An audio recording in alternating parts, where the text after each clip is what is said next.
Sebuah pesan pendek setelah operasi membuatku sadar.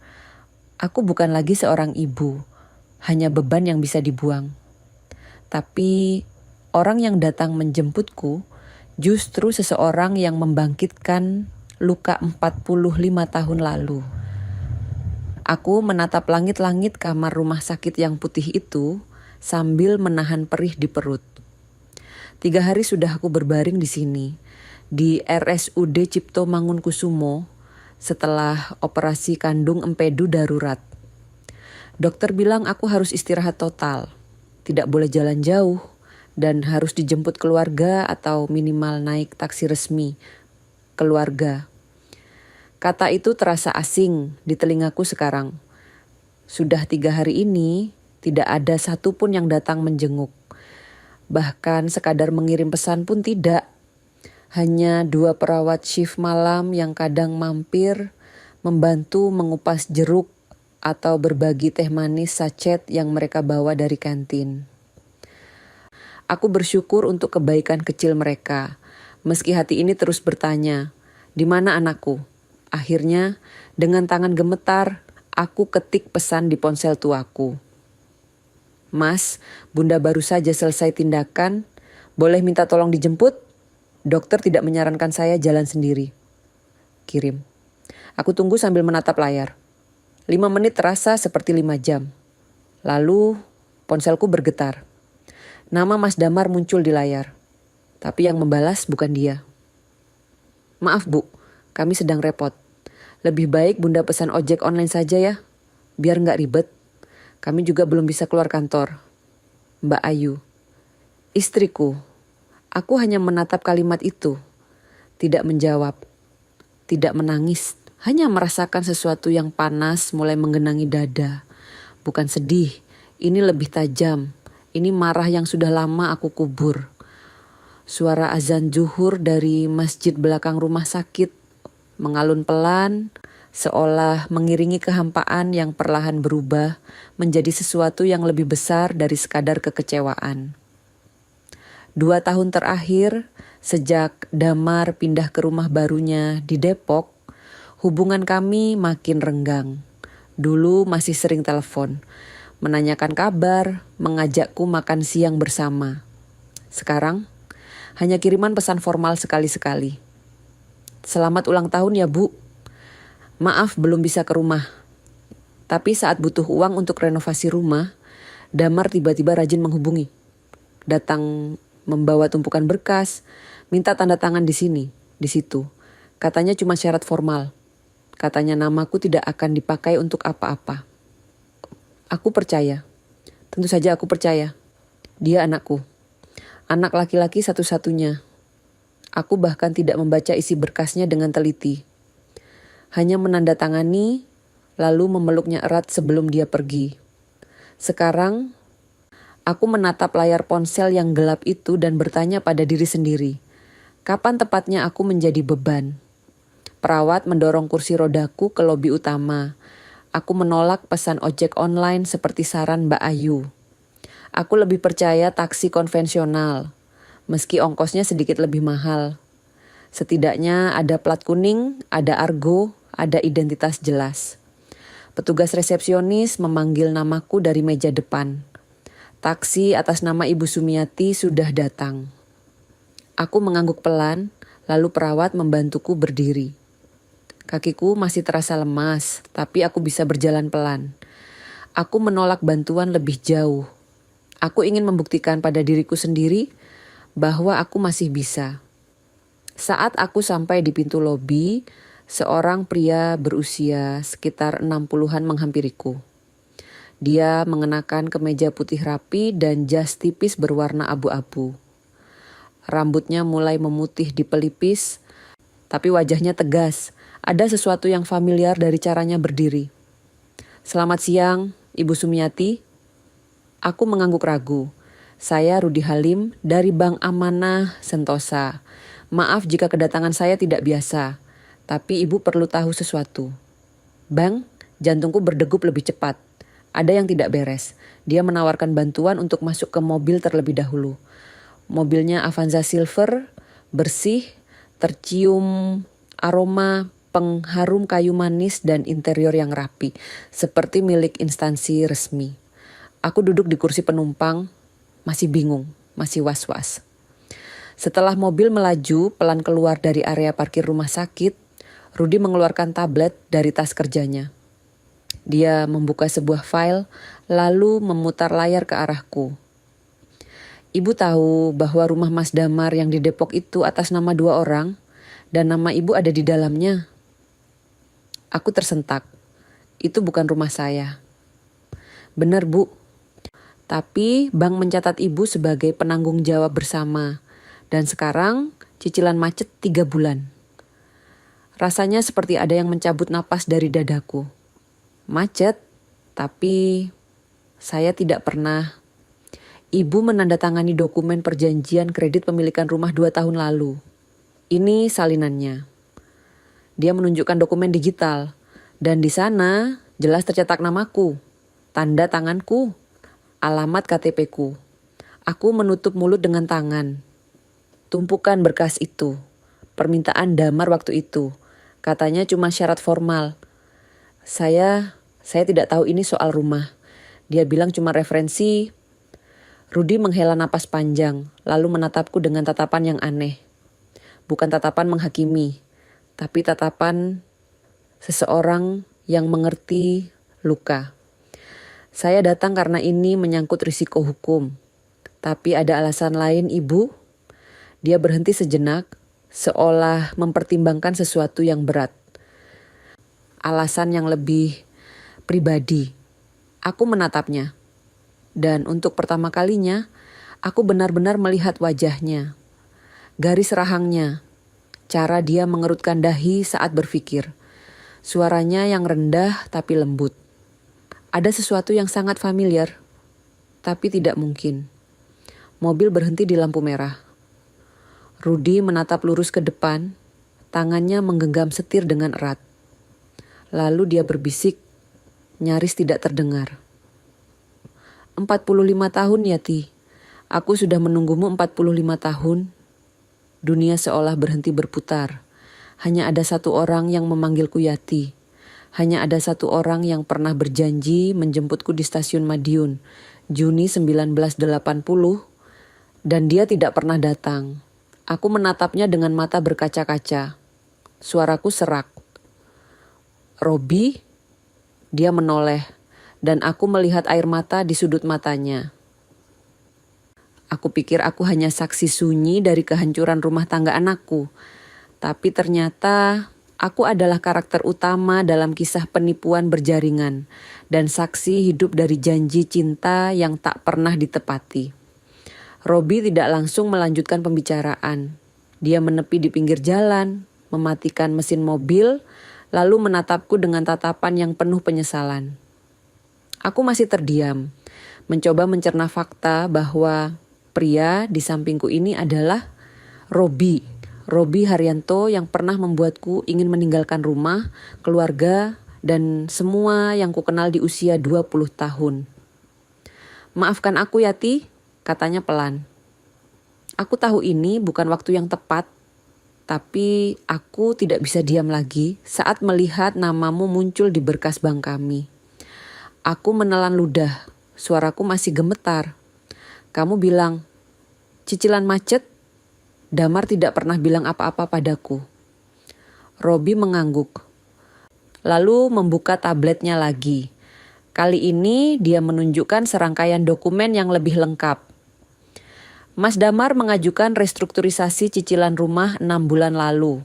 Alasannya adalah kondisi kemanusiaan. Dia bilang ibunya sakit keras dan butuh biaya perawatan tinggi. Aku mengerutkan dahi. Sakit keras? Aku cuman operasi kandung empedu kemarin. Sebelumnya aku sehat. Justru itu masalahnya, Bu. Robi mulai membuka file demi file. Aku melihat dokumen pengajuan yang mencantumkan namaku dengan keterangan yang membuatku merinding. Damar menulis bahwa aku adalah anak tunggal. Aku sudah pikun berat. Aku mengalami 6 kali rawat inap selama 12 bulan terakhir. Aku butuh perawat 24 jam. Aku tidak punya penghasilan sendiri. Semuanya bohong. Ini semua tidak benar, bisikku. Robi mengangguk lagi. Dia membuka file berikutnya. Sebuah surat keterangan dari seorang dokter bernama Dr. Yuni. Aku tidak pernah mengenal dokter itu. Lalu ada foto-foto rumah yang diklaim sebagai renovasi kamar belakang menjadi kamar lansia. Aku tidak pernah melihat kamar itu. Yang paling menyakitkan adalah bukti transfer. Setiap bulan aku memang mengirim uang 2 juta rupiah ke Damar. Tapi itu bukan biaya perawatanku. Itu uang yang kusisihkan dari pensiunanku untuk membantunya. Sekarang uang itu dicatat sebagai bukti bahwa aku tidak mandiri secara finansial. Semua dokumen ini palsu, Bu. Kami sudah cek ke rumah sakit yang disebutkan. Tidak ada catatan rawat inap atas nama Ibu. Surat dari Dr. Yuni juga palsu. Kami sudah konfirmasi ke IDI setempat. Tidak ada dokter dengan nama itu yang praktik di wilayah tersebut. Aku merasakan panas di mata. Bukan karena sedih, tapi karena marah. Marah yang sudah lama terpendam. Robi membuka satu paragraf yang diberi tanda kuning di layar tabletnya, lalu membacakannya pelan. Ibu saya sudah tidak mampu mengurus dirinya sendiri. Saya satu-satunya yang merawatnya, tanpa bantuan siapapun. Aku mengepal tangan. Suaraku keluar parau. Kalau aku memang tak berguna, kenapa mereka minta uang setiap bulan? Robi tidak menjawab. Dia hanya menatapku dengan tatapan yang penuh empati. Lalu dia melanjutkan. Secara hukum, Bu, karena nama Ibu tercantum dalam akad perjanjian rumah, Ibu memiliki tanggung jawab yang sama dengan Mas Damar.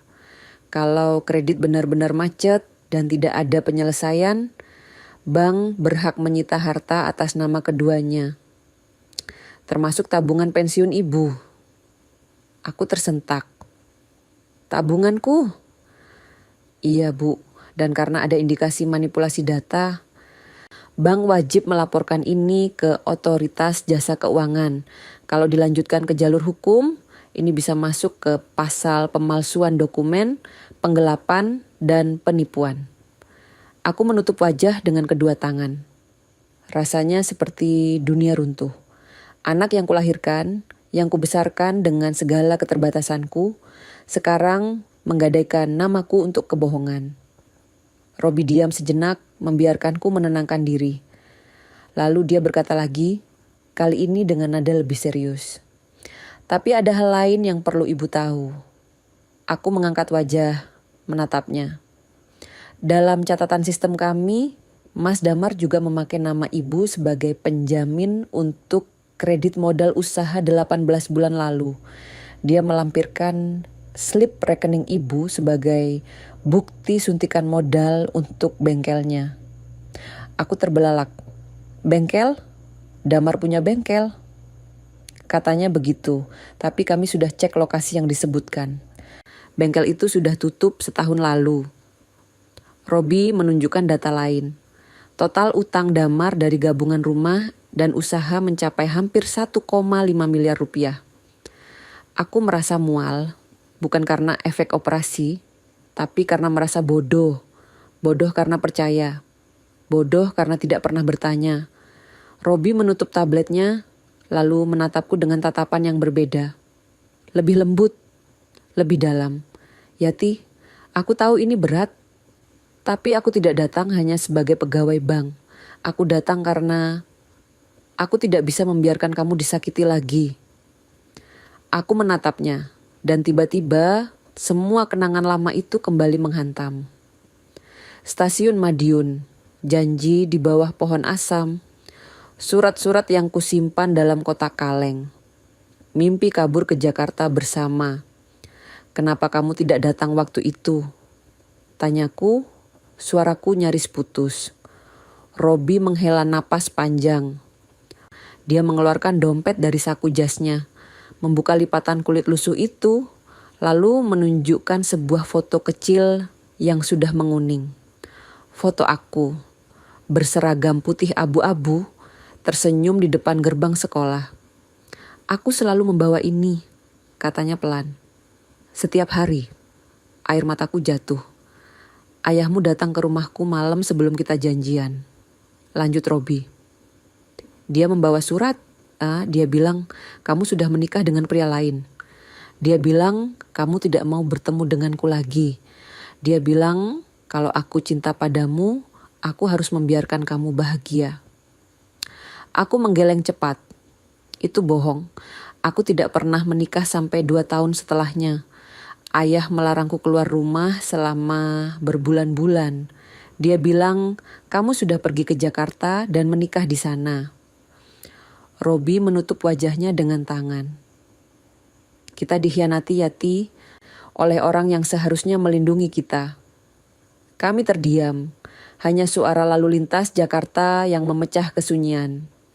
Lalu Robi meraih tanganku perlahan. Aku pindah ke Surabaya setelah itu. Bekerja di bank cabang kecil, lalu pindah lagi ke Jakarta. Menikah karena dijodohkan. Cerai 5 tahun kemudian. Tidak punya anak, tidak pernah benar-benar bahagia. Aku menatap tangannya yang menggenggam tanganku. Tangan yang pernah kuimpikan akan menuntunku ke kehidupan baru.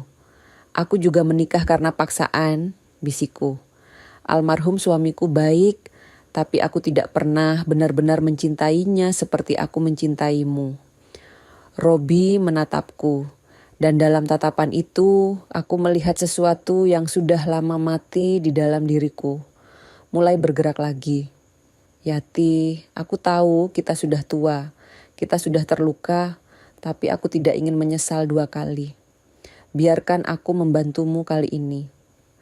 Bukan hanya sebagai petugas bank, tapi sebagai seseorang yang tidak ingin melihatmu disakiti lagi." Aku mengangguk pelan. Apa yang harus kulakukan? Robi tersenyum tipis. "Kita akan melawan. Dengan cara yang benar. Kita akan bongkar semua kebohongan Damar. Kita akan ambil kembali rumah yang dibeli dengan namamu. Dan kita akan pastikan dia belajar arti tanggung jawab." Kami duduk di mobil itu cukup lama, menyusun rencana. Robi membuka laptopnya, mencatat semua bukti. Aku membuka riwayat transfer di ponselku. Kami mengumpulkan tangkapan layar percakapan, bukti kiriman uang, bahkan foto-foto saat aku menghadiri senam lansia minggu lalu. "Besok kita akan panggil Mas Damar ke kantor," kata Robi. "Dia akan diminta menjelaskan semuanya di depan pihak bank. Dan kamu akan datang, bukan sebagai ibu yang lemah, tapi sebagai pihak yang punya hak hukum sama kuatnya." Aku menatap Robi. "Apa aku siap?" Robi menggenggam tanganku erat. Pria yang pernah membuatku ingin meninggalkan segalanya di usia 20, kini muncul kembali saat semua hal runtuh. Tapi kali ini, bukan untuk cinta, melainkan untuk membantuku membalas mereka yang tega, menyebutku beban. Aku masih tidak bisa percaya bahwa dunia bisa sedemikian kejamnya mempertemukan kami kembali dalam situasi seperti ini. 45 tahun, hampir setengah abad. Dan takdir memilih saat aku dikhianati anak kandungku sendiri untuk membawa Robi kembali ke hidupku. Robi mengeluarkan dompet tipisnya lagi, memperlihatkan foto kusam itu sekali lagi. Aku menatapnya dengan mata berkaca-kaca. Bukan karena nostalgia semata, tapi karena menyadari bahwa ada seseorang yang selama ini menyimpan kenangan tentangku, sementara anak yang kulahirkan justru memakai namaku untuk kebohongan. Tangis yang sudah kutahan sejak tadi akhirnya pecah di dalam mobil itu. Robi tidak berkata apa-apa. Dia hanya duduk di sampingku, sesekali mengusap pundakku pelan, membiarkanku mengeluarkan semua luka yang sudah puluhan tahun tertimbun. Setelah beberapa saat, aku mulai bisa mengatur napas. Robi menyodorkan tisu dari dashboard. "Kamu ingat rencana kita dulu?" tanyanya pelan. Aku mengangguk sambil mengelap pipi. "Kabur ke Jakarta, hidup mandiri. Kamu mau kerja di percetakan, aku mau jadi penjahit." Robi tersenyum pahit. Aku sudah tunggu kamu di stasiun sampai kereta terakhir lewat, tapi kamu tidak datang. Ayah mengunci kamarku malam itu, jawabku. Dia bilang sudah tahu semua rencana kita. Dia menyita semua suratmu. Dia bilang kamu sudah pergi dengan perempuan lain. Robi mengepalkan tangan di atas setir. Dan ayahmu datang ke rumahku, membawa surat palsu yang seolah ditulis olehmu. Bilang kamu sudah menikah. Aku percaya karena ada tanda tanganmu di situ. Aku terdiam. Jadi begitu cara orang tua kami menghancurkan mimpi kami dengan kebohongan di dua sisi. Aku pindah ke Surabaya 3 hari kemudian. Lanjut Robi. Kerja di bank cabang kecil, bertemu perempuan yang dijodohkan keluarga, menikah karena lelah sendirian. 5 tahun kemudian kami cerai. Dia mau punya anak, aku tidak bisa memberinya itu. Atau mungkin aku yang tidak mau, entahlah. Aku menatap wajahnya. Garis-garis lelah di sana bukan hanya karena usia, tapi karena beban hidup yang tidak pernah benar-benar dia pilih. Aku juga menikah karena dipaksa, ujarku. Almarhum Pak Suroto baik, dia sabar, dia bekerja keras. Tapi aku tidak pernah bisa mencintainya seperti aku mencintaimu. Dan aku merasa bersalah karenanya sampai dia meninggal. Robi meraih tanganku, menggenggamnya erat. Kita kehilangan 45 tahun, Yati. Tapi aku tidak mau kehilangan 1 hari lagi. Biar aku bantu kamu sekarang. Bukan hanya untuk membalas Damar, tapi untuk mengembalikan harga dirimu dan harga diriku. Kami terdiam sejenak. Lalu Robi menyalakan mesin mobil lagi. Ayo kita ke taman sebentar. Aku butuh berjalan. Kamu juga butuh udara segar. Kami pergi ke taman kecil tidak jauh dari rumah sakit. Robi membantuku turun dari mobil, lalu kami berjalan pelan di trotoar yang teduh.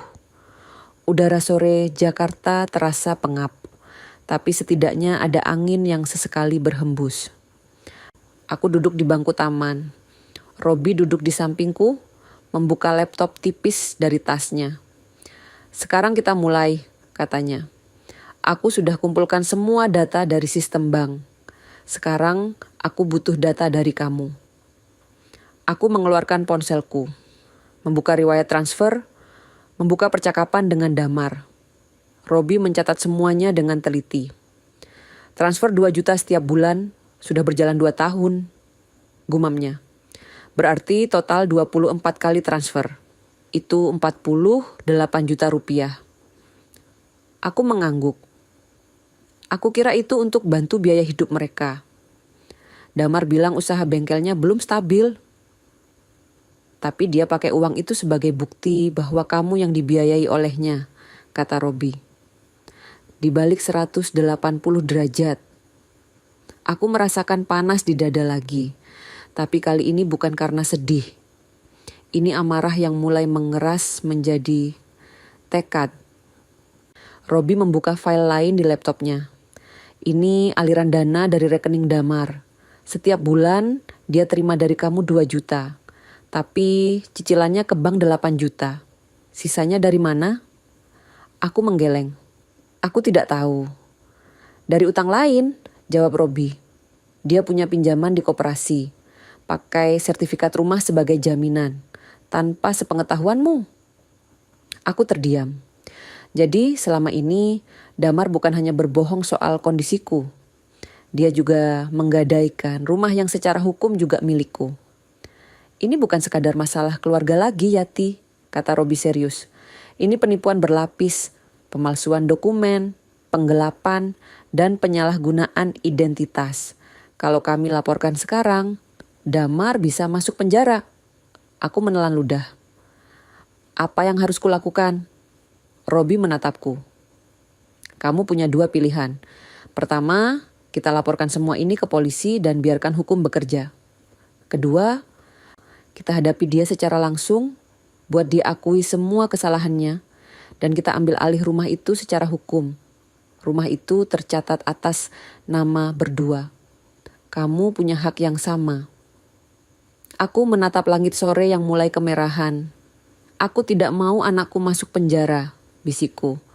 Tapi aku juga tidak mau dia terus menginjakku. Robi mengangguk paham. Kalau begitu, kita pilih jalan kedua. Kita hadapi dia. Kita bongkar semuanya. Kita buat dia paham bahwa kamu bukan perempuan lemah yang bisa dia manfaatkan. Kami mulai menyusun rencana. Robi mengeluarkan buku catatan kecil. Menulis poin demi poin. Pertama, kumpulkan semua bukti transfer, percakapan, dan dokumen palsu. Kedua, minta surat keterangan sehat dari dokter yang menangani operasiku. Ketiga, kumpulkan saksi yang bisa membuktikan aku sehat dan mandiri. Keempat, siapkan kontrak pengambil alihan rumah. Kelima, panggil Damar ke kantor bank untuk konfrontasi. Aku mendengarkan dengan seksama. Perlahan, aku merasa sesuatu bangkit dalam diriku. Bukan hanya amarah, tapi juga kekuatan. Kekuatan yang selama ini aku kira sudah hilang. Besok pagi kita ke rumah sakit lagi, kata Robi. Minta surat keterangan resmi dari dokter bedah yang operasi kamu. Lalu kita ke apartemenmu, ambil semua bukti dokumen yang kamu punya. Foto-foto, kwitansi, apa saja yang bisa buktikan kamu aktif dan sehat.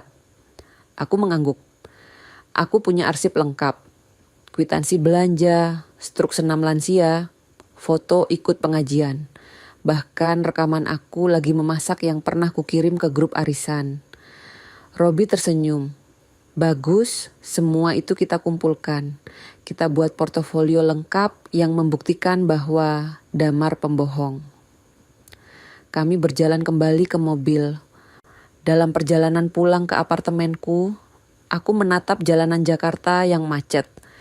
Dulu, aku selalu merasa kecil di kota ini. Tapi sekarang, entah kenapa, aku merasa lebih besar. Lebih berani, sesampainya di apartemen, Robi membantuku naik tangga. Apartemenku sederhana. Hanya satu kamar tidur, ruang tamu kecil dan dapur mungil. Tapi ini milikku. Kubeli dari uang pensiunanku sendiri. Robi duduk di sofa lusuh, sementara aku membuka lemari arsip.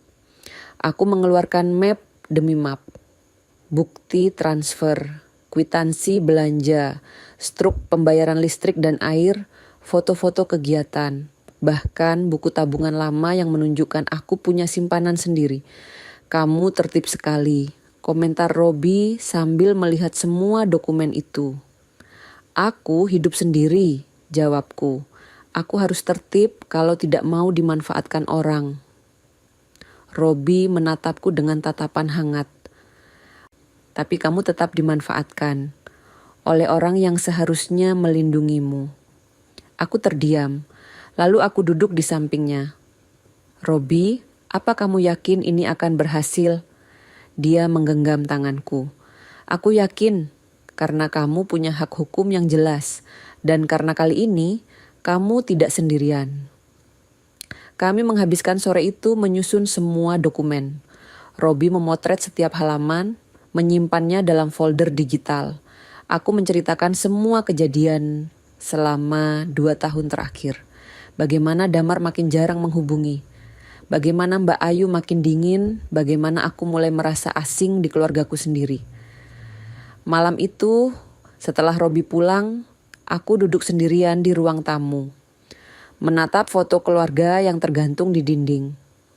Foto itu diambil 5 tahun lalu, saat ulang tahun Damar. Kami tersenyum, terlihat bahagia. Tapi sekarang aku tahu, senyuman itu palsu. Setidaknya bagiku. Aku ingat saat Damar berusia 5 tahun, aku menjual cincin emas pemberian almarhum suami demi membelikannya sepeda. Dia menangis bahagia, memelukku erat, bilang aku ibu terbaik di dunia. Sekarang anak itu menyebutku pikun di depan bank, menyebutku tidak bisa mengurus diri sendiri, menjadikanku alat untuk kebohongannya. Aku menatap foto itu lama. Lalu aku turunkan dari dinding, aku simpan dalam laci. Besok aku tidak akan lagi jadi ibu yang lemah dan mudah dibohongi. Besok aku akan jadi perempuan yang menuntut keadilan. Dan aku tidak akan sendiri. Robi ada di sampingku. Robi yang 45 tahun lalu berjanji akan menjagaku. Dan kali ini dia benar-benar menepatinya. Dulu dia mengarahkan tanganku saat belajar menulis. Sekarang dia memalsukan namaku demi uang. Tapi hari ini aku datang bukan sebagai ibu. Aku datang sebagai pihak yang menuntut keadilan. Pagi itu aku bangun lebih awal dari biasanya. Belum pukul 5, aku sudah duduk di tepi tempat tidur, menatap kebaya abu-abu dan selendang batik yang sudah kusiapkan sejak semalam. Aku ingin terlihat sopan tapi tegas, bukan sebagai ibu yang memohon belas kasihan, tapi sebagai perempuan yang punya harga diri dan hak hukum. Robi menjemputku pukul 8 pagi. Dia mengenakan jas hitam dan kemeja putih, terlihat sangat formal. Di tangannya ada tas kerja kulit coklat berisi semua dokumen yang sudah kami susun. "Siap?" tanyanya saat aku masuk ke mobil. Aku mengangguk meski jantungku berdebar keras. "Siap." Perjalanan ke kantor bank terasa lebih lama dari biasanya. Atau mungkin hanya perasaanku saja. Robi sesekali melirik ke arahku, memastikan aku baik-baik saja. Aku mencoba mengatur napas. Mengingat semua yang sudah kami rencanakan. Sesampainya di gedung bank, kami naik ke lantai 3 tempat ruang rapat berada. Robi membimbingku masuk melalui pintu belakang menuju ruang tunggu kecil yang bersebelahan dengan ruang rapat utama. "Damar sudah datang," bisik Robi setelah mengecek ponselnya. Dia ada di dalam bersama istrinya, sedang menjelaskan kondisi keuangannya ke tim restrukturisasi. Aku menarik napas panjang. Dari balik pintu, aku bisa mendengar suara Damar. Suara yang dulu sering memanggilku dengan sebutan sayang. Sekarang, suara itu sedang berbohong tentangku.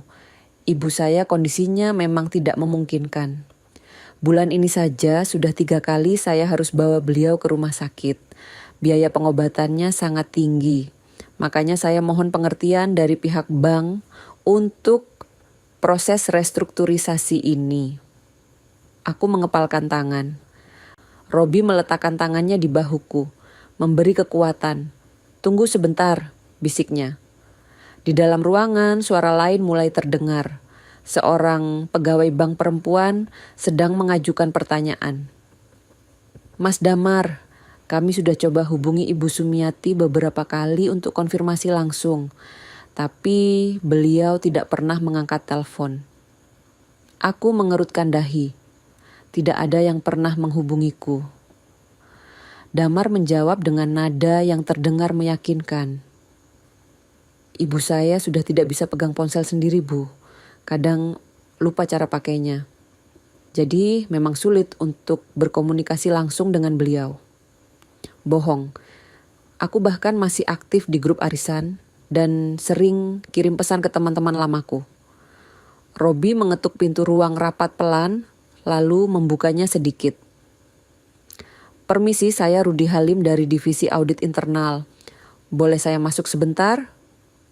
Ada hal penting yang perlu diklarifikasi." Aku mendengar suara gesekan kursi. Lalu suara Damar yang terdengar sedikit gugup. "Oh, silakan Pak." Robi masuk terlebih dahulu. Aku masih berdiri di ambang pintu, belum terlihat oleh orang-orang di dalam. Jantungku berdebar sangat kencang. "Terima kasih," kata Robi. "Kebetulan kami ada seseorang yang bisa memberikan penjelasan langsung mengenai kondisi kesehatan yang dimaksud. Izinkan kami menghadirkan beliau." Hening sejenak. Lalu Robi menoleh ke arahku dan mengangguk. Aku melangkah masuk. Ruangan itu terasa membeku. Damar yang sedang duduk di seberang meja langsung terdiam. Tangannya yang sedang memegang pulpen refleks terjatuh ke meja. Mbak Ayu yang duduk di sampingnya langsung pucat. Mulutnya terbuka tapi tidak ada suara yang keluar. Aku berjalan dengan langkah tenang, tanpa tongkat, tanpa bantuan. Punggungku tegak. Mataku menatap lurus ke arah Damar. "Selamat pagi," sapaku dengan suara yang lebih keras dari biasanya. "Maaf mengganggu, saya Sumiati, ibu dari Mas Damar." Petugas bank yang duduk di sisi lain meja terlihat bingung. Mereka saling berpandangan. Aku duduk di kursi yang sudah disiapkan Robi untukku, tepat di seberang Damar. Aku bisa melihat wajahnya dengan jelas sekarang. Wajah yang pucat, wajah yang ketakutan. "Silakan lanjut, Mas," kataku dengan nada datar. Saya penasaran dengan cerita tentang saya yang pikun. Damar membuka mulut, tapi tidak ada kata yang keluar. Mbak Ayu mencoba menyelamatkan situasi. "Bu, kenapa ibu ada di sini? Kami pikir ibu sedang istirahat di rumah." Aku menatapnya. "Istirahat? Atau kalian berharap saya tidak pernah tahu apa yang kalian lakukan?" Robi membuka tas kerjanya, mengeluarkan tumpukan dokumen dan meletakkannya di atas meja. "Baik, saya akan mulai," katanya dengan nada resmi. "Ini adalah salinan pengajuan restrukturisasi yang diajukan oleh Mas Damar 3 bulan lalu. Di dalamnya terdapat beberapa klaim mengenai kondisi kesehatan Ibu Sumiati." Dia membuka halaman demi halaman, membacakan dengan suara jelas. Disebutkan bahwa Ibu Sumiati mengalami pikun berat. Sudah 6 kali rawat inap dalam 12 bulan terakhir, memerlukan perawat 24 jam, tidak mampu mengurus diri sendiri. Robi berhenti lalu menatap Damar. "Apakah informasi ini benar, Mas Damar?" Damar terdiam. Keringat mulai terlihat di dahinya. Aku mengambil alih. "Saya akan jawab untuk dia," kataku. "Semua itu bohong." Aku mengeluarkan ponselku, membuka galeri foto. Ini foto saya minggu lalu ikut senam lansia di lapangan dekat apartemen. Ini video saya sedang memasak rendang untuk acara arisan. Ini foto saya bersama teman-teman pengajian. Aku geser ponsel itu ke tengah meja, biarkan semua orang melihat. Petugas bank perempuan tadi mengambil ponselku, melihat foto-foto itu dengan seksama. Wajahnya berubah serius. Robi melanjutkan, "Kami sudah mengecek ke RSUD Cipto Mangunkusumo. Ibu Sumiati memang tercatat pernah dirawat, tapi hanya 1 kali dalam setahun terakhir. Itu pun untuk operasi kandung empedu yang terjadwal. Bukan kondisi darurat berulang seperti yang diklaim." Dia membuka dokumen lain. Surat keterangan dari Dr. Yuni yang dilampirkan dalam pengajuan ini juga bermasalah. Kami sudah konfirmasi ke Ikatan Dokter Indonesia wilayah tersebut. Tidak ada dokter bernama Yuni yang terdaftar dan berpraktik di sana. Damar mulai gelisah. Tangannya meremas-remas ujung kemeja. "Pak, saya bisa jelaskan." "Belum selesai," potong Robi. "Ada lagi yang perlu Ibu Sumiati sampaikan." Aku menatap Damar, anak yang dulu sangat kucintai, anak yang rela kujual cincin emas demi kebahagiaannya. "Mas Damar," kataku pelan tapi tegas. "Kenapa kamu lakukan ini? Kenapa kamu korbankan ibumu sendiri, pakai penyakit yang tidak kupunya? Di mana nuranimu?" Damar menunduk, tidak berani menatap mataku. Mbak Ayu mencoba membela. "Bu, kami benar-benar terdesak. Kami tidak ada pilihan lain. Kami takut kehilangan rumah." "Lalu solusinya adalah menghancurkan ibumu?" Potongku tajam, menjadikanku orang gila di atas kertas, membuat namaku jadi alat kebohongan. Robi kembali mengambil alih. "Sekarang kita masuk ke konsekuensi hukum," katanya dingin. "Pemalsuan dokumen medis, penipuan terhadap lembaga keuangan, penyalahgunaan identitas, ini semua bisa dilaporkan ke kepolisian. Pasal 263 KUHP tentang pemalsuan surat, pasal 378 tentang penipuan. Ancaman hukumannya bisa sampai 6 tahun penjara." Wajah Damar sekarang benar-benar pucat. Mbak Ayu menutup mulut dengan tangan, Matanya berkaca-kaca. Tapi lanjut Robi, Ibu Sumiati memberikan pilihan. Aku mengeluarkan amplop coklat dari tas kecilku. Di dalamnya ada dokumen yang sudah kami siapkan semalam. Ini kontrak, kataku. Karena rumah di Depok itu tercatat atas nama berdua, aku dan kamu. Maka secara hukum, aku punya hak 50% atas rumah itu. Aku bisa saja memaksa penjualan atau mengusir kalian. Aku berhenti sejenak, membiarkan kata-kataku meresap. Tapi aku tidak akan lakukan itu. Aku tahu cucu-cucuku tinggal di sana. Mereka tidak salah apa-apa. Aku dorong amplop itu ke arah Damar. Ini perjanjian sewa. Kalian boleh tetap tinggal di rumah itu. Tapi sebagai penyewa, 7 juta rupiah per bulan. Sesuai harga pasar, kontrak 12 bulan. Kalau telat sebulan, pengosongan paksa. Damar menatap amplop itu seperti menatap sesuatu yang asing. Bu, kami tidak punya uang sebanyak itu setiap bulan. Harusnya kamu pikirkan itu sebelum bohong, jawabku dingin. Sebelum pakai namaku untuk penipuan. Mbak Ayu mulai menangis. Bu, tolong. Kami punya anak-anak. Mereka masih kecil. Jangan hukum kami seperti ini. Aku menatapnya tajam. Aku sudah dihukum sejak kamu menolak jemput aku dari rumah sakit. Ruangan kembali hening. Robi menutup semua dokumen di mejanya. Ini bukan tentang balas dendam, katanya. Ini tentang keadilan dan tanggung jawab. Mas Damar dan Mbak Ayu sudah dewasa. Kalian harus belajar bertanggung jawab atas pilihan kalian. Petugas bank yang tadi diam saja akhirnya angkat bicara.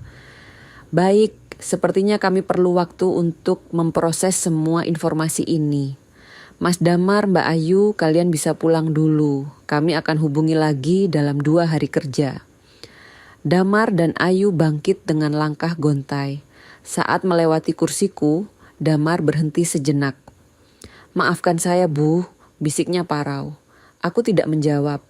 Hanya menatapnya datar. Mereka keluar dari ruangan, dan untuk pertama kalinya dalam 2 tahun terakhir, aku merasa seperti menang. Setelah rapat selesai, Robi mengajakku ke kafe kecil di lantai dasar gedung bank. Kami duduk di pojok, memesan kopi dan roti. Kamu hebat tadi, katanya sambil tersenyum. Aku menggeleng. Aku hanya melakukan apa yang seharusnya sudah kulakukan sejak lama. Berhenti jadi ibu yang lemah. Robi meraih tanganku di atas meja. Kamu tidak pernah lemah, Yati. Kamu hanya terlalu baik. Kami terdiam sejenak, menikmati kopi hangat. Lalu ponselku bergetar. Sebuah notifikasi dari grup keluarga. Aku buka.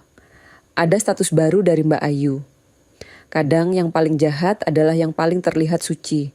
Jangan biarkan drama menguasai hidupmu. Aku screenshot status itu, lalu tersenyum tipis. Dia masih belum sadar, gumamku. Robi melihat layar ponselku. Biarkan saja, orang yang salah selalu mencari pembenaran. Aku menatap Robi. Apa yang akan terjadi selanjutnya? Bank akan proses ulang semua dokumen. Damar harus bayar tunggakan atau rumah akan disita. Tapi karena namamu ada di surat, kamu punya hak untuk ambil alih. Dan aku akan bantu kamu urus semuanya. Aku mengangguk pelan. Malam itu di apartemenku, aku duduk sendirian menatap layar ponsel. Status Mbak Ayu masih terpampang di sana. Aku ketik balasan panjang, tapi akhirnya kuhapus. Tidak perlu, aku sudah bicara di tempat yang tepat. Di hadapan saksi, di hadapan hukum, besok hidup baru akan dimulai. Bukan sebagai ibu yang dikhianati, tapi sebagai perempuan yang menuntut hormat. Ketika mereka sadar tak bisa lagi menjatuhkanku secara hukum, mereka beralih ke drama, air mata, dan status media sosial menyindir. Tapi aku tahu, air mata tak selalu berarti penyesalan. Kadang itu hanya taktik. 3 hari setelah konfrontasi di kantor bank, ponselku tidak satu kali pun berdering. Tidak ada pesan dari Damar, tidak ada permintaan maaf dari Mbak Ayu. Hanya kesunyian yang menggantung di antara kami. Tapi media sosial mereka berbicara. Aku melihat status terbaru Mbak Ayu di akun Facebooknya. Sebuah kutipan panjang tentang pengkhianatan keluarga, tentang orang yang berubah karena uang, tentang luka yang datang dari orang terdekat. Kadang, luka paling dalam datang dari orang yang kita sebut keluarga. Mereka yang seharusnya melindungi, justru menusuk dari belakang. Tapi Tuhan Maha Adil, semua akan terungkap pada waktunya. Aku screenshot status itu, kirim ke Robi lewat aplikasi pesan. Robi membalas cepat. Biarkan saja, itu tandanya dia panik. Orang yang merasa benar tidak perlu umumkan di media sosial. Aku tersenyum pahit, benar juga. Robi menghubungiku siang itu. Suaranya terdengar serius. Yati, ada perkembangan? Bank sudah mulai audit internal terhadap semua transaksi Damar. Dan mereka menemukan sesuatu. Jantungku berdegup lebih cepat. Apa? Damar pernah mengajukan klaim pembelian peralatan bengkel senilai 120 juta rupiah. Tapi tidak ada bukti pembelian yang valid. Uangnya dicairkan, tapi barangnya tidak ada. Aku terdiam. Jadi ini bukan hanya soal rumah. Dan satu lagi, lanjut Robi. Sertifikat rumah pernah dijadikan jaminan untuk pinjaman di koperasi swasta. Tanpa sepengetahuanmu, utangnya masih berjalan sampai sekarang. Aku merasakan darahku mendidih. Berapa? 350 juta. Jatuh tempo 6 bulan lagi. Aku menutup mata, mencoba menenangkan diri. Jadi selama ini, Damar bukan hanya memanfaatkan namaku untuk berlindung dari tanggungan. Dia juga menggunakan rumah yang secara hukum sebagian milikku untuk utang yang tidak pernah kusetujui. Apa yang harus kulakukan sekarang? Tanyaku pelan. Kita tunggu, jawab Robi. Biarkan mereka sadar sendiri bahwa mereka sudah terpojok. Biasanya di saat seperti ini orang akan mulai bicara jujur. Dan Robi benar. Malam itu sekitar pukul 9 bel apartemenku berbunyi.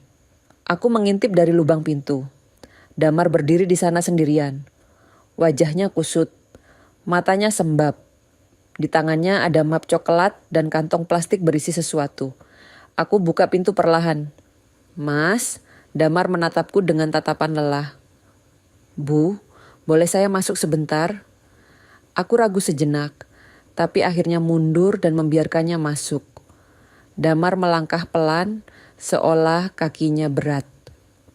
Dia duduk di sofa tanpa aku minta, meletakkan map coklat dan kantong plastik di atas meja. Itu tahu goreng, katanya pelan. Ibu suka kan? Aku tidak menjawab, hanya berdiri di depannya, menunggu dia bicara. Damar menunduk, tangannya gemetar saat membuka map coklat itu. Bu, saya sudah jual bengkel, kemarin. Aku terdiam. Uangnya tidak cukup untuk bayar semua utang, tapi setidaknya bisa bayar tunggakan cicilan rumah dan tutup sebagian utang koperasi. Dia mengeluarkan selembar cek dari dalam map. Ini 980 juta. Semuanya untuk ibu. Aku menatap cek itu tanpa mengambilnya. Kenapa sekarang? Tanyaku dingin. Kenapa baru sekarang kamu lakukan ini? Damar mengusap wajahnya dengan kedua tangan. Karena saya bodoh, Bu.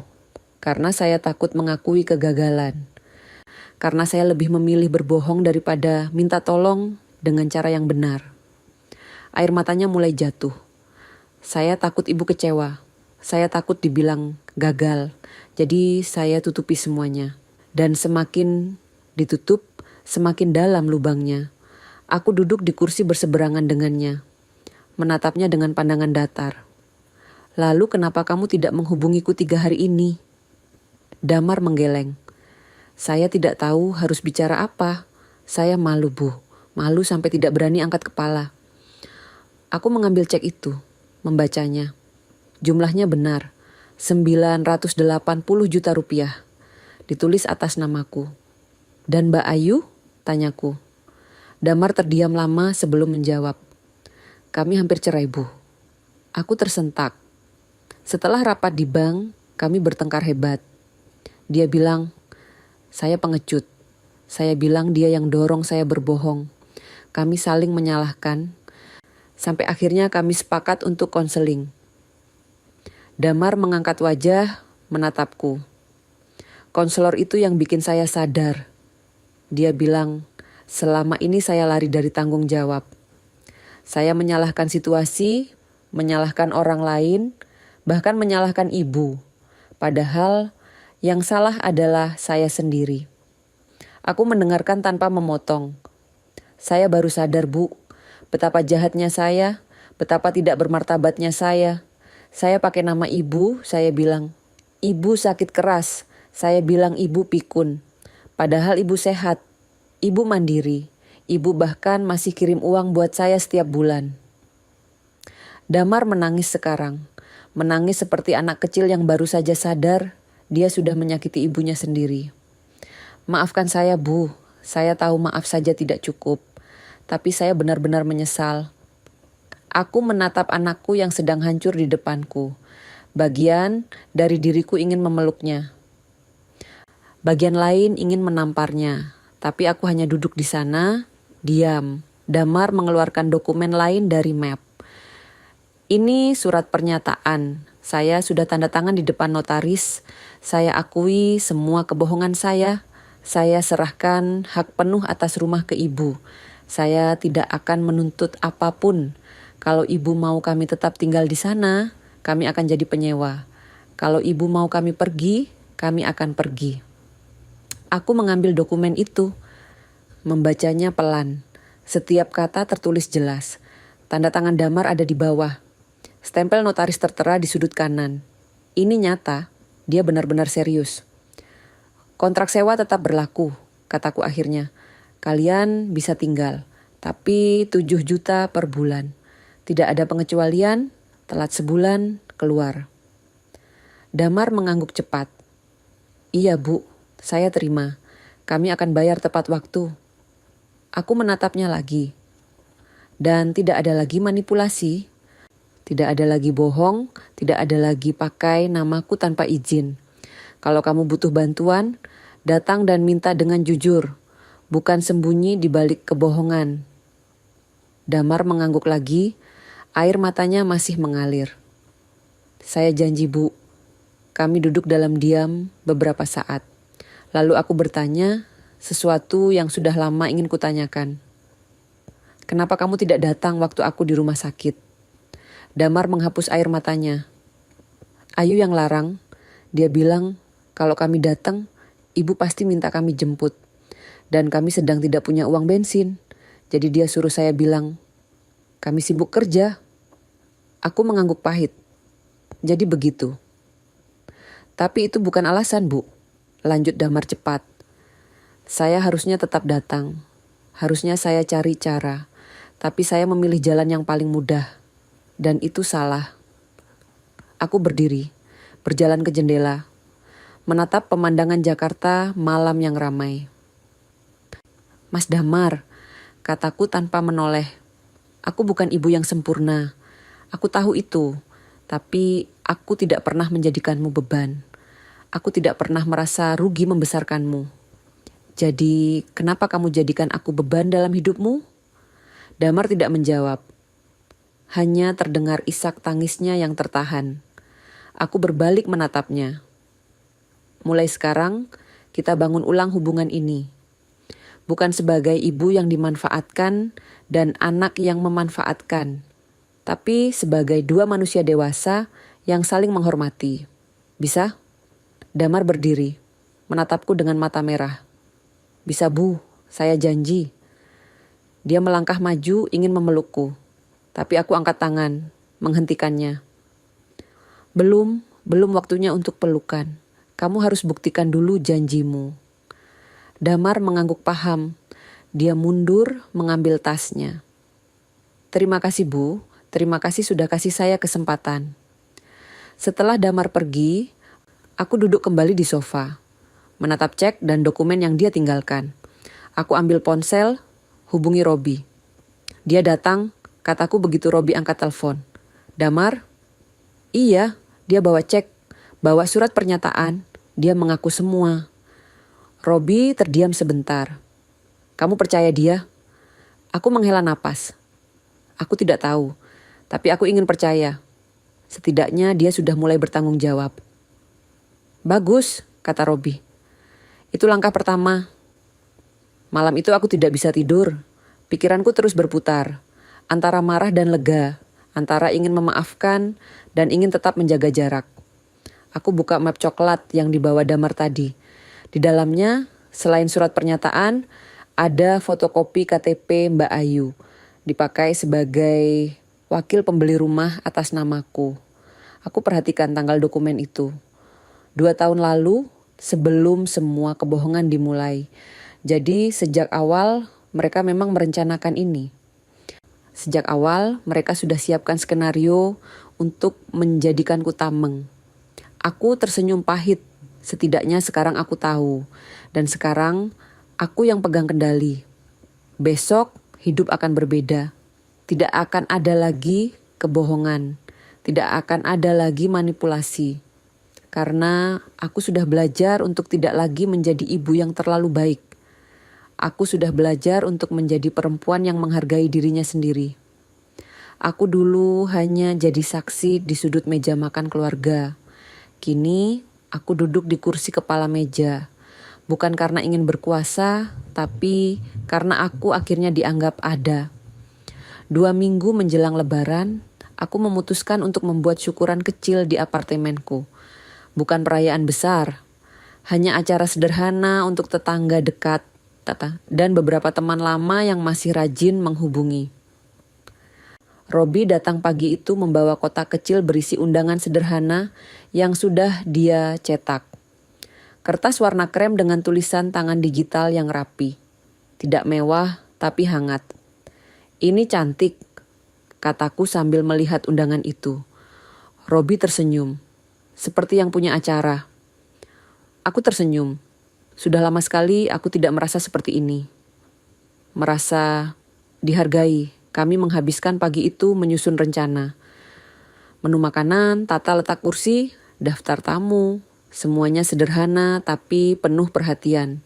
Robi bahkan menawarkan untuk membantu memasak. Kamu bisa masak? Tanyaku heran. Aku hidup sendiri 20 tahun Yati. Kalau tidak bisa masak sudah mati kelaparan aku. Kami tertawa. Dan tawa itu terasa begitu ringan. Begitu tulus, hari-hari menjelang Lebaran dihabiskan dengan belanja bahan makanan dan persiapan.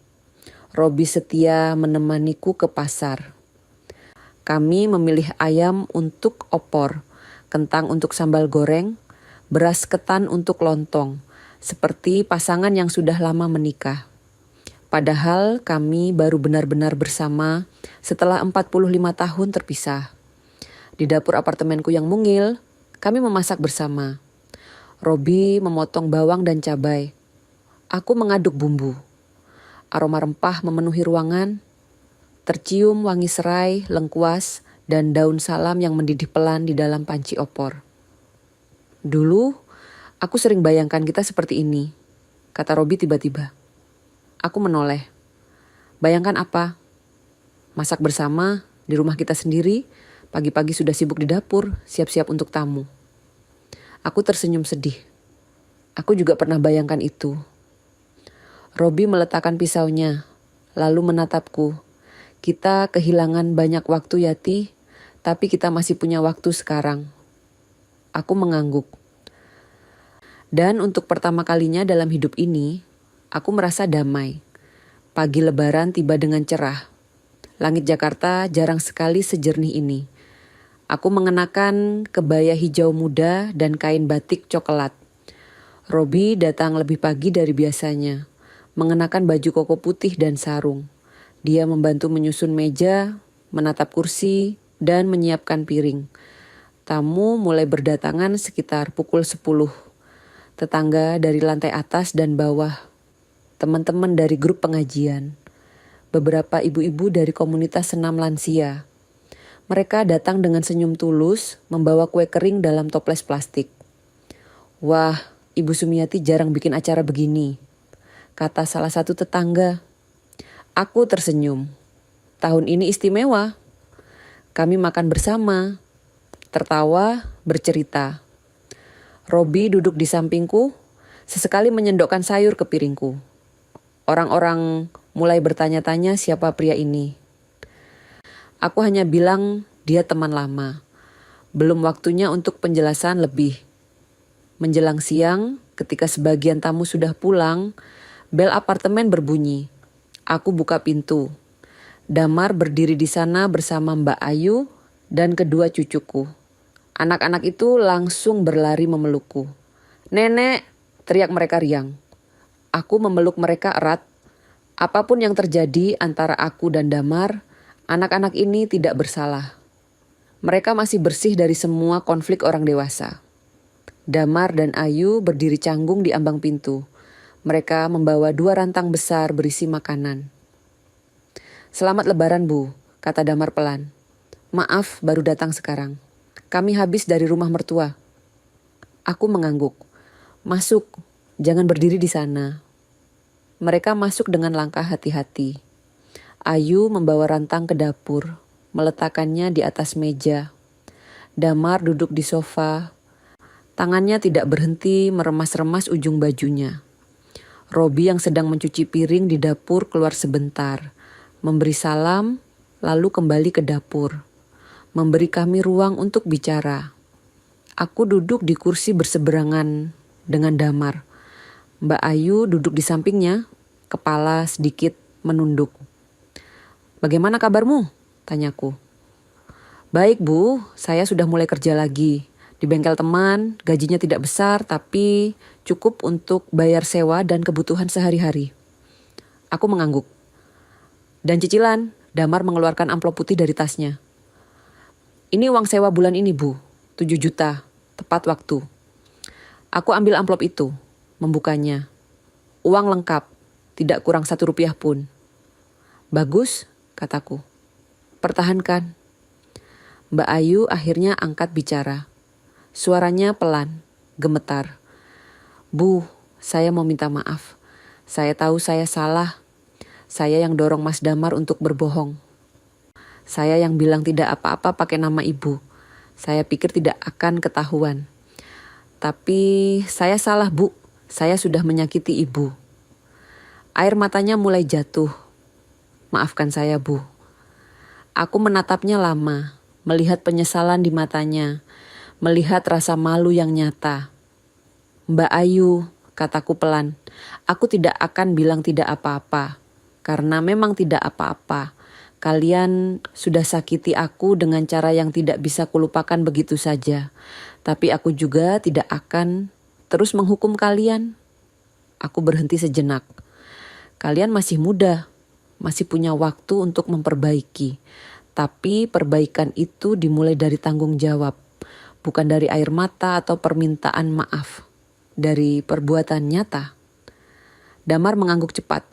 "Kami mengerti, Bu. Kami akan buktikan." Anak-anak yang tadi bermain di kamar sekarang keluar, berlari ke arah kami. Yang sulung, Fajar, berusia 7 tahun. Yang bungsu, Aulia, 5 tahun. "Nenek, aku boleh minta kue?" tanya Fajar dengan mata berbinar. Aku tersenyum, mengusap rambutnya. "Boleh, ambil sendiri di meja, ya." Mereka berlari ke meja makan, dan melihat mereka tertawa riang seperti itu membuat hatiku terasa lebih ringan. Sore itu, setelah Damar dan keluarganya pulang, Robi dan aku duduk di balkon kecil apartemenku. Matahari mulai tenggelam, meninggalkan warna jingga di langit Jakarta. "Hari ini melelahkan ya?" tanya Robi sambil menyerahkan segelas teh hangat. Aku menerima gelasnya, meneguk pelan. Melelahkan, tapi menyenangkan. Robi duduk di sampingku. Kami diam sejenak, menikmati senja. Lalu Robi mengeluarkan sesuatu dari saku celananya. Sebuah kotak kecil beludru hitam. Jantungku berdegup lebih cepat. "Yati," katanya pelan. "Aku tahu kita sudah tua. Kita sudah punya luka masing-masing. Kita sudah kehilangan banyak waktu. Tapi aku tidak mau kehilangan 1 hari lagi tanpa kamu di sampingku." Dia membuka kotak itu. Di dalamnya ada cincin emas sederhana dengan batu permata kecil di tengahnya. "Sumiati binti Sastro," lanjutnya dengan suara bergetar.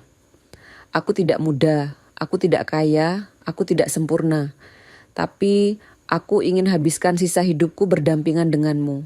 Maukah kamu menikah denganku?" Air mataku mengalir begitu saja, tidak bisa kutahan. Aku menatap cincin itu, menatap Robi, menatap mata yang sudah 45 tahun menungguku. "Kita mungkin kehilangan 45 tahun, Robi," jawabku sambil terisak. "Tapi aku tidak ingin kehilangan 1 hari lagi." "Iya, aku mau." Robi mengambil cincinku, memasangkan cincin itu di jari manisku dengan tangan gemetar. Lalu dia memelukku erat, dan kami menangis bersama, menangis untuk semua tahun yang hilang, menangis untuk semua luka yang akhirnya sembuh. Menangis karena bahagia, kami menikah sebulan setelah Lebaran. Acara sederhana di KUA setempat. Hanya dihadiri beberapa teman dekat dan tetangga. Damar dan keluarganya datang. Mereka membawa bunga dan doa. Setelah akad, Damar menghampiriku. Dia membungkuk, mencium tanganku. "Selamat, Bu, saya senang Ibu bahagia." Aku menatapnya. Dan untuk pertama kalinya setelah sekian lama, aku merasa dia tulus. "Terima kasih, Mas." Malam itu di apartemen yang sekarang menjadi rumah kami berdua, Robi dan aku duduk di meja makan kecil, menyantap nasi goreng sederhana yang kubuat. "Ini nasi goreng paling enak yang pernah aku makan," kata Robi sambil tersenyum. Aku tertawa. "Kamu berlebihan." "Tidak, karena ini nasi goreng pertama yang aku makan sebagai suamimu." Aku menatapnya, dan hatiku terasa begitu penuh. Penuh dengan cinta yang tertunda 45 tahun, penuh dengan harapan baru, penuh dengan kedamaian. Dari jendela, terdengar suara azan maghrib dari masjid terdekat. Kami berhenti sejenak, mendengarkan lantunan merdu itu. "Yati," kata Robi pelan, "terima kasih sudah memberi kesempatan kedua untuk kita." Aku menggenggam tangannya di atas meja. "Bukan kesempatan kedua, Robi. Ini kesempatan pertama kita yang sesungguhnya. Yang 45 tahun lalu itu dicuri dari kita. Tapi yang sekarang ini milik kita sepenuhnya." Robi tersenyum, dan kami melanjutkan makan malam dalam diam yang nyaman. Beberapa bulan kemudian, hubunganku dengan Damar mulai membaik. Dia datang setiap 2 minggu sekali membawa cucu-cucu. Kami makan siang bersama, berbincang seperti keluarga normal. Tidak ada lagi kebohongan, tidak ada lagi manipulasi, hanya percakapan jujur antara ibu dan anak yang sedang belajar saling menghormati. Suatu hari, Damar bertanya padaku, "Bu, apa Ibu sudah benar-benar memaafkan saya?" Aku menatapnya. "Memaafkan itu proses, Mas. Bukan keputusan sekali jadi. Tapi yang pasti, aku sudah tidak marah lagi. Aku hanya ingin kita bisa hidup dengan lebih baik dari sebelumnya." Damar mengangguk. "Terima kasih, Bu. Terima kasih sudah tidak menyerah pada saya." Aku tersenyum. "Kamu anakku. Bagaimanapun juga, kamu tetap anakku." Malam itu, setelah Damar pulang, aku duduk di balkon bersama Robi, menatap lampu-lampu kota yang berkelip di kejauhan. "Kamu bahagia?" tanya Robi. Aku mengangguk. "Aku bahagia. Untuk pertama kalinya dalam waktu yang sangat lama, aku merasa utuh." Robi merangkul bahuku. "Kamu memang utuh, Yati. Kamu selalu utuh. Hanya saja orang-orang di sekitarmu dulu tidak bisa melihat itu." Aku bersandar di bahunya. "Balas dendam bukan selalu soal menyakiti balik," bisikku. tapi tentang mengembalikan harga diri yang diinjak dan membuat mereka yang menghina akhirnya datang dan mengetuk pintu kita, meminta diakui sebagai bagian. Robi mencium keningku, dan kamu berhasil melakukan itu dengan kepala tegak. Aku tersenyum. Ya, aku berhasil. Bukan karena aku menghancurkan mereka, tapi karena aku memilih untuk tetap berdiri dengan martabat. Di meja makan, anak cucu tertawa. Robi menyendok sayur ke mangkuku. Dari luar, terdengar azan maghrib yang mengalun pelan. Dan aku berkata dalam hati, aku siap memulai hidup baru. Tapi kali ini, di bawah nama saya sendiri. Hidup yang tidak lagi tergantung pada validasi orang lain. Hidup yang dibangun atas dasar rasa hormat dan cinta yang tulus. Hidup yang akhirnya benar-benar menjadi milikku.